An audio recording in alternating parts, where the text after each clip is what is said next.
So, hello everyone. Today we have with us as a guest speaker for Challenge 18, Dr. Monica let me say your name correctly. Mastrantonio. Mastrantonio, yes, Mastrantonio. And Dr. Monica, she's a psychologist who studies the future, the link between our ability to foresight, to imagine the future, to whatever comes. Maybe you want to elaborate or correct me to better present what is your focus of study. Yes, oh, that's perfect. Thank you so much, Sharon. Thank you for hosting this. And I'm a social psychologist. So my background is into psychology, as you said. And I've been doing research about time, but a new perspective of time. So that's why I think this is it brings a lot to the discussion on future studies and future foresight, because there's a lot of discussion on big data and not very many approaches into the personal perspective, the individual perspective of the future. And that's my recent research and research report on imaginable futures, where I was investigating what people were expecting and imagining about the future. So what is the future going to bring us? Are we going to live in Mars? Are all the jobs going to be replaced, and so on? Because all of that has a great impact in the individual. What I'm trying to get deeper into is that if we are very hopeful towards the future, this brings a feeling of wellness. On the other range, if we are fearing the future, if we are just in the middle of so many challenges, if we are not going to reach, which is also one of the things, our climate goals, etc., and SDGs goals, this brings a feeling of despair, more like despair, like we are not getting anywhere, and so it's not worth doing anything, etc. And in the middle of all that, there are many opportunities, as you were saying, of possibilities of using technology in a healthy way. So that's I think, is the big challenge for humanity. There are incredible possibilities. And there's another thing that some philosophers of the past have said, and I think that what technology brings is a new possibility of times, and that's the concept of simultaneity. And with technology, we can have simultaneous realities. And at the same time, we need to cope with these different realities. So we may be having something very local and niche problems, but at the same time, I can be part of a big group and discussing some new possibilities, and that brings hope to the individual. So it's important that we also have this sense of belonging to the future, that the future is ours. And that's something. Yeah. Please ask. Absolutely. I relate to everything you say. They used to say that reality evolves in two dimensions, like first in our thoughts and then in the physical world. But it's way more than two dimensions. Now we have the digital dimension as men, and we have many of those, See, so I love your a description, like zooming out and incorporating time and space as dimensions to consider when we talk about the future of humanity. Yeah. Indeed. Yes, yes. So these multiple dimensions making part, like we are having this call and there's an ambulance passing by and we are here. I'm in Scotland and you are in Israel. So it's this multiple dimension, not only 3D, 10D dimensions of realities that we are part of and we can be part of. Yeah. And Mhm. and also in terms of this also can bring and this hope that we need Yeah. towards the future. Yeah. Exactly. So I'm very much into technology, as you're saying, game, and also using games in real life to reach real life goals, etc. Absolutely. Absolutely. Yeah. Like games are like a mirror into our society, you know, like this is like we what we read, what we watch on Netflix, every you know, there is a saying, whatever we plant, every thought we plant in the soil of our attention, this is what will grow to become trees that will bear fruits. And this is why, even for example, language is so important, and concepts such as hope, you know, to really envision and see this. Like, you know, so many people in daily life, they use, oh, I think, I believe, I know. I don't see in our culture much of the use saying, I let's imagine, let's imagine this. Just imagine the impact of us using more in our every daily life. um, I have a dream, you know, so like using this more often. So maybe I'll ask you a question in that regard. So if we talked about That, yes, it's very difficult. You were pointing to that something that is very difficult for people to see things differently. yeah, And yeah, that's, they don't have this imagination. They can only imagine based on their experience. yeah, Few people can imagine beyond yeah, their experience.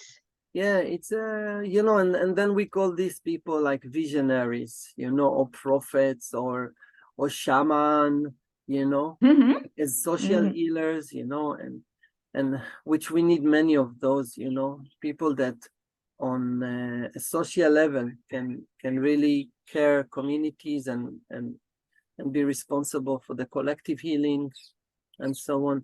So I want to ask you a question that also relates to your study. It's if you don't mind, it's like in your idea or experience, like could you name, for example, three most important things we can do when we imagine the future, exploring human expectations toward the future? Yes. Mm, When we imagine the future, and we can use many technologies and designs to see this future. mhm, First, these are the methods, okay? mm, Methods yeah, to reach. But first, mm, we have to have a view of what we are going to reach. yeah, So yeah, that's what is lacking. There's a lack into that. What kind of society, what kind of community, what kind of city yeah, do I want to live in? yeah, So that's the prime question, which is missing in most of the plans. People are making the plan. So I can tell you, I want to live in a community that is good for children and old people. That's one of the things, if you why? Just relating to the place where I am here in Scotland, Okay. because this is a city, it's a small town. I'm not in Edinburgh or Glasgow, but I'm in a very small city, which I can see old people smiling in the street for nothing. Mm. So this is regarded as a goal for me because I see they have mobility, they can walk with their sticks in the streets calmly, etc. So I need this view before I start planning the design, doing the technology, etc. To understand? Yeah. So I have other things. I want a place where water is free and Okay. available for all. That's also the only country in the world that where this happens. So that's another part of the SDG goals and should be part of our plans. There are more things. I want safety for my children. So this place, my children can go to the sports. My son is going to go to the football, walking, and it's relatively safe to walk, to leave a 13-year-old boy Okay. walking down the street. And this is not possible in Sao Paulo, not possible in Italy. I go crazy, I get the mobile, where are you? I follow with the things and all that. So I need that. And to do that, I need to ask people. So that's the thing we are not doing. I need to ask, Sharon, what is your desire? My desire, Monica, I don't want to lose 2 hours to reach any place. I want transport that is reliable, cheap, accessible, etc. Yeah.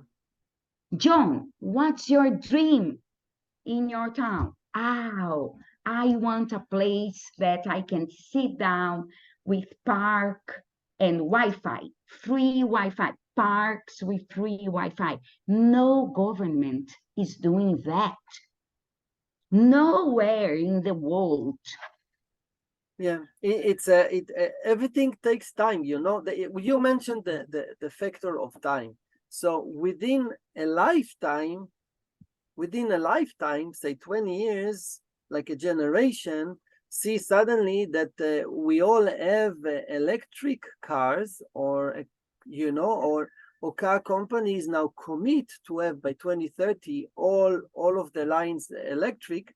So within a generation, you could say, "Wow, this is a big progress for humanity." Maybe Indeed, so. Everything indeed. is relative in a way, no? Yeah, no, we are getting at some point. But together with electrical cars, maybe it's easier to promote the change with electrical bikes. It's faster. Of course, absolutely. Let's say if we talk about Africa, why have cars? Why not electric Exactly, bikes? electric bikes. Yeah, If you are a bike company, what is the major issue with yeah, bikes?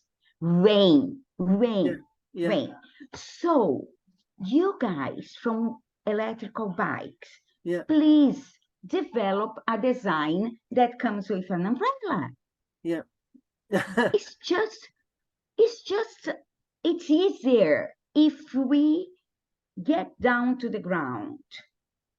I think this is missing, Yeah. and this is a psychological aspect of reality. We have it, our desires, ego, grounded on reality, and superego, which is all about regulations. Mm, So in our society, we are going crazy in worldwide in terms of psychological being. Why? mm, Because we are having regulations, regulations for everything, yeah, and we are having these crazy desires. Let's all live in Mars. There's nothing in Mars. We can't live in Mars. It's impossible. So we need ego. Ego is not this thing that we see in social media. Oh, say less of that. No, ego is what grounds our desires with the possibilities and down to earth. I see. I see. Yeah. Yeah. So, like, it's really about not just imagining, because this is the first step, coming up with ideas. Like you say, okay, it's not just the bikes, it's infrastructure, it's maybe like an umbrella, maybe they fly and whatever. But this is just a starting point. And then you say there is this internal work, like when you talk about the ego, right? So yes. And you mentioned very often the keyword hope.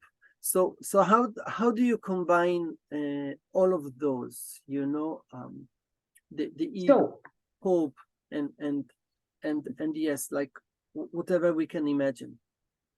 yeah, the hope comes, for example, if I spend 3 hours getting to work. That's what happens to people in São Paulo, down to South America. 16 million people, they live in the outside of the town. They need to get to work. It takes 3 hours. They wake up at 4 a.m. They get to work at 7. So they spend 3 hours to get to work, 3 hours. It's a nightmare, okay?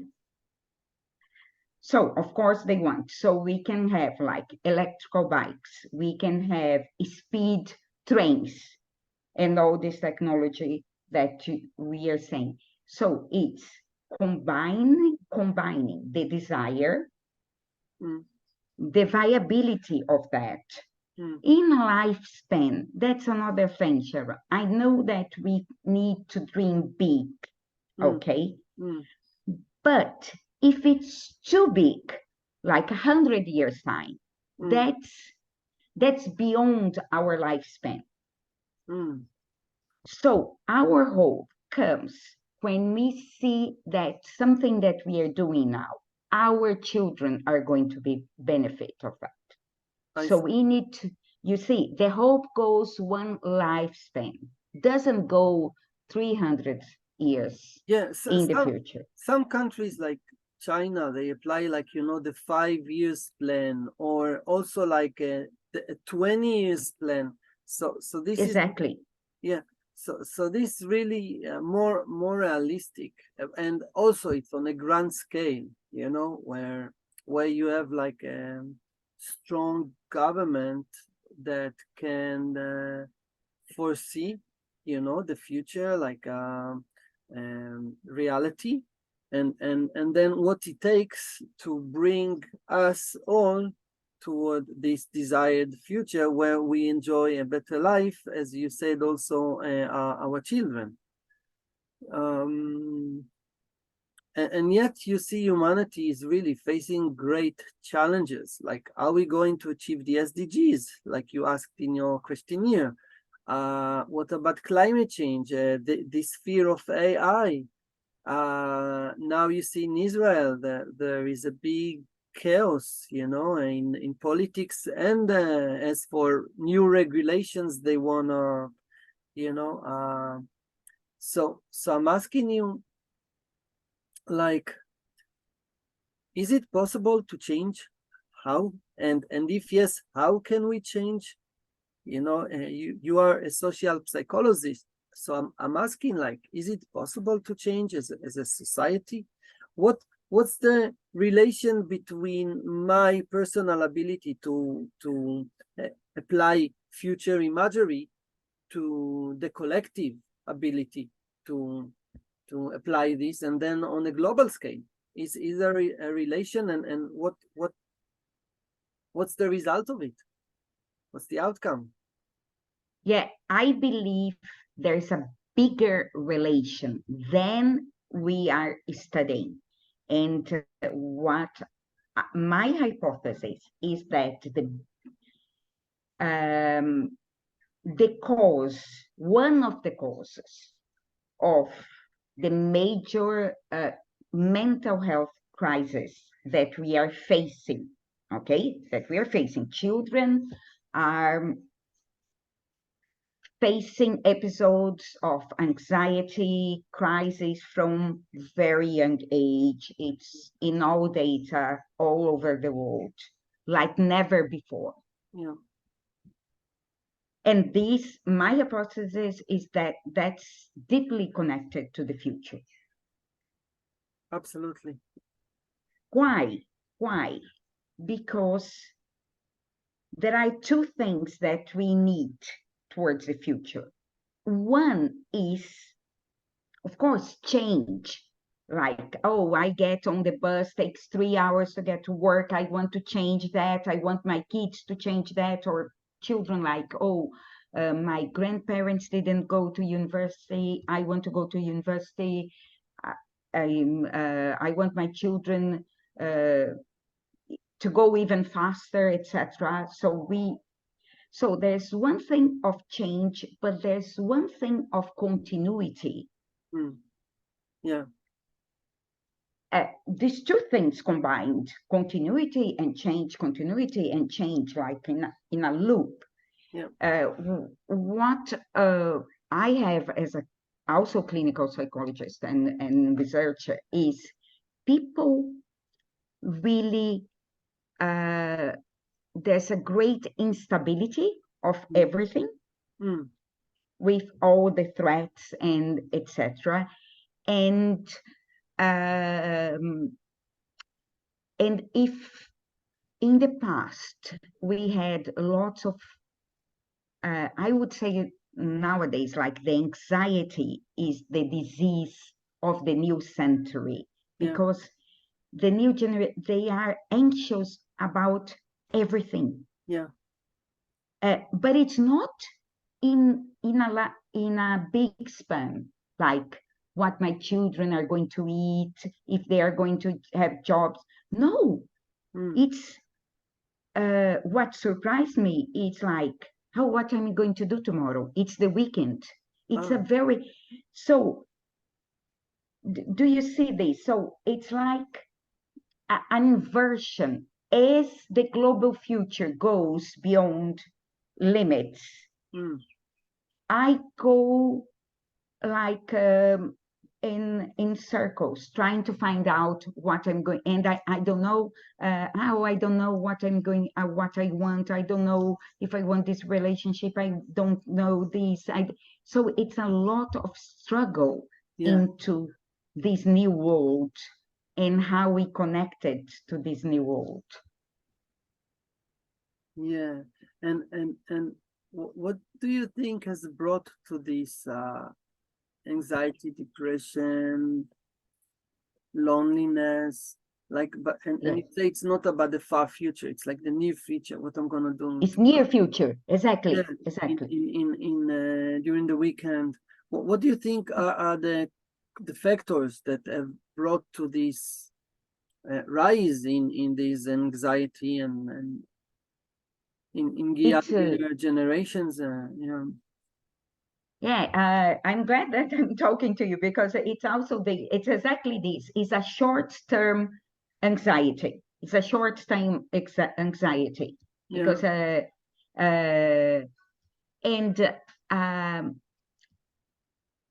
that's I think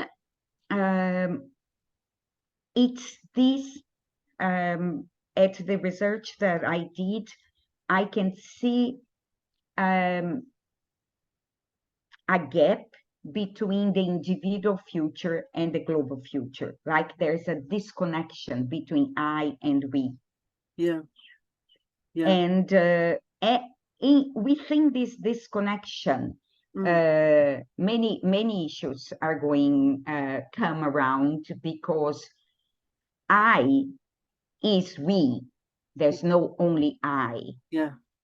There's always we and I and we, and there's no possibility of just me existing. Yeah. You know, there is a story I always like to tell in regards of hope and fear. What's between? You know, fear when you think of anxiety and depression, and then hope in about our ability to imagine the future. So the story is about two friends. They see an eagle who is chasing a pigeon, in the sky. So one friend says to the other, look, the pigeon is flying as she is afraid. So the other friend, he says, no, look, the pigeon is flying as it has hope. Yes. Okay, I think like both lead us in our life, you know, at all times, you know. We also have our you know, fears, and also we have our hopes, you know. We also have our um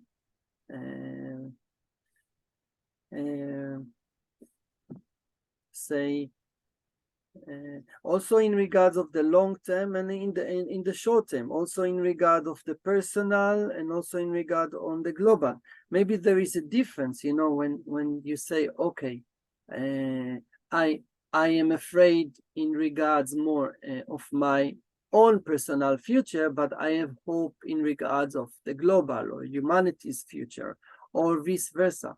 So I don't, so they're not like aligned like one to one.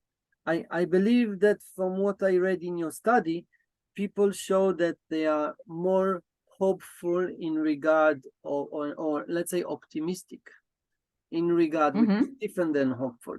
People are more optimistic in regard of their own personal future, and they are less optimistic in regard of the global.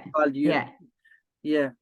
So maybe Yeah, you want to say indeed. something, maybe you want to elaborate to add something to that, like Yeah, Sharon. Well, no, well pointed. Indeed, there is this. They are more hopeful towards their individual future than the global future.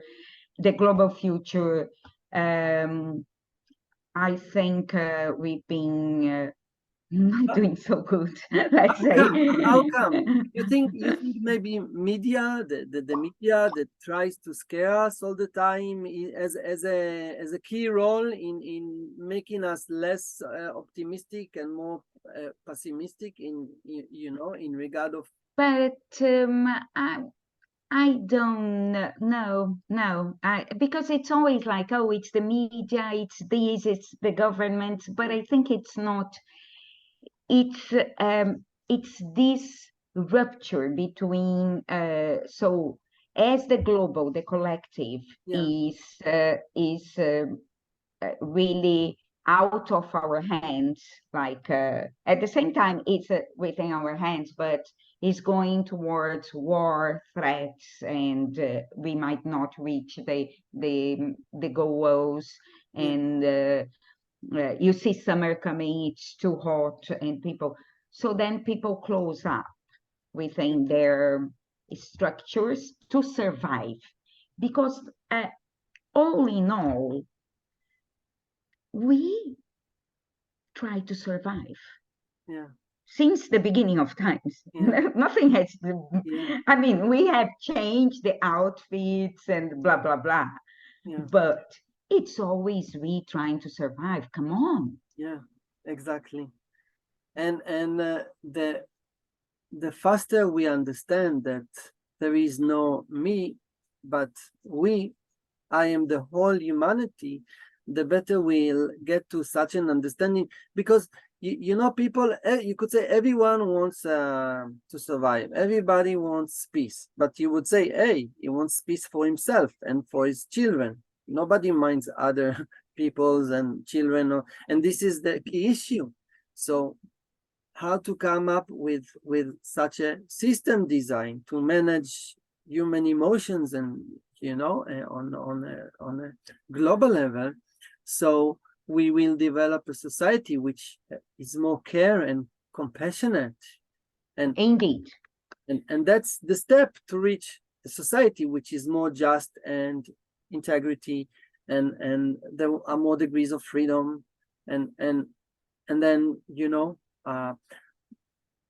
and it all starts with our imagination. This goes back to the main topic of the conversation. So how could you make somebody who is different than you, who really has to take the bus for 3 hours every direction in Sao Paulo, And all he cares is really needs to survive. He cannot even spare a minute to talk to you because he really needs to survive. How could you tell him that he is the whole humanity? How could you tell him to meet you, you know, in such a psychological, mental, spiritual dimension? Yeah, that so I'll go into because I've been trying to figure out, so how will we solve this whole thing, this rupture, give people more hope, etc. Especially when I see the new generations, there's few connections towards other people, more connections to the mobile and through the mobile and social media. So maybe it's my dream, Yeah. and my imagination. I was many times brainstorming like a kind of life game which would interact technology and life and use the social relations to improve everyone's life. So where we could earn points. The points could be transformed into discounts in real life. So this connection, I always see this connection. If I do something that is interesting for the global world, I should earn points or something, discounts, etc., and more people could join forces. Yeah. So I was having I had this dream with this game, which has not never been produced, but it could be a brainstorm for for new designers and everything. So, for instance, the guy who is in the bus, okay, for 3 hours, and he has strategies to cope with that. So he's doing a course during the transit, or he listens to music, or he gets this time to read a book or to make an online course or something. So he can share that with others, or tutor another person who is thinking to kill himself because he feels hopeless to get on the bus. Because so this person could do that other person. So one is asking, should I kill myself or not, because my life is miserable because I have to stay 6 hours in the bus every day. And the other says, no, come on, this is super great, you can do this, so don't do it, come with me. So there could be both support towards each other, because the psychologists are not enough to do all the work. So people can help each other. And I always believe in this bond of civilization, because what brought us to here, this is not me that said, Margaret Mead says that civilization started when another human broke the femur, the bone from the leg. And another one, instead of killing this and eating the meat of the other being, he said, he started caring for the other human. So we started there. We started when we said, come on, don't kill yourself. You are crazy. Come with me. Just do this. And it's this. It's when we started saying, no, you are. So that's what we do. We rescue each other in this venture, which is humanity. Beautiful. And maybe a few last sentence, because we are finishing this. We are going to finish 1 minute. Yes, so I think yeah. my foreseen thing was this: like somebody has 5 minutes free to take somebody in the wheelchair to the market. So I could do this online with this beautiful app, and I could gain 10% discount in McDonald's. So this could bring together the us in we. So I think that technology can